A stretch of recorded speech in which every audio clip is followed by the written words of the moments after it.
Salam, salam musulman, comment tu vas? Une petite réflexion autour d'un verset. Donc, verset 10 de la sourate 48. Dans une vidéo précédente, je t'avais expliqué les différents modes d'interprétation chez les gens de la sunna. Je t'avais dit qu'il existait deux types euh, d'exégèse, deux types d'explications, que ce soit des versets ou des hadiths. Ce qu'on appelait le tafwid ou ce qu'on appelle le ta'wil. Le tafwid, je t'avais dit que consistait en fait à renvoyer le sens à Allah en disant que tu ne le connaissais pas et que Allah en connaît mieux le sens. Ou alors, on pouvait également user de ce qu'on appelle le ta'wil, trouver une interprétation qui soit adéquate.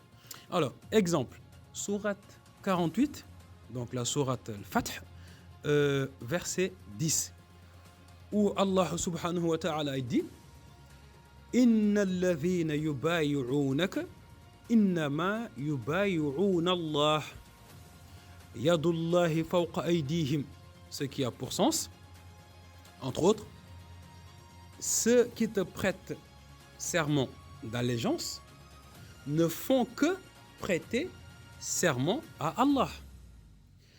Yadullahi fawqa aydihim, la main d'Allah est au-dessus de leurs mains. Ah tiens, que veut bien dire ce verset ou bien cette phrase? La main d'Allah est au-dessus de leurs mains. Vas-tu comprendre qu'au moment de l'allégeance, Allah a posé sa main et qu'il avait une main en chair et en os? Non. Alors, pour avoir une possibilité d'explication, on peut retourner vers de grands livres d'exégèse. Par exemple, le livre de l'imam al-Tabari, dont Ibn Taymiyyah a dit sur lui que l'un des livres de tafsir que les gens ont entre leurs mains, ou plutôt l'un des livres les plus authentiques, où il n'y a pas de bid'a, est le tafsir de l'imam Tabari. Donc voici ce que dit Ibn Taymiyyah sur le tafsir de l'imam Tabari. Il dit que c'est l'un des tafsirs les plus authentiques.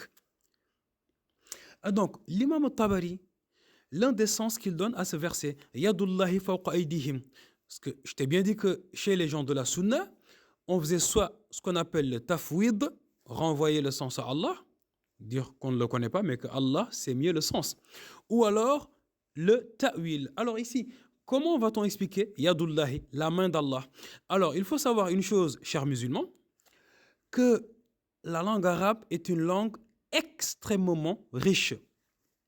Et que le mot yad, donc al-yad, ce qu'on pourrait traduire en français la main, mais en arabe on dira le yad, le mot yad peut revêtir plusieurs sens, dont la possession, dont la générosité, dont la puissance, entre autres. Et il y en a encore d'autres, hein. Je me limite à ceci. Et l'imam Tabari, il dit que dans ce verset, Yadullahi fawqa aydihim, la main d'Allah est au-dessus de leurs mains.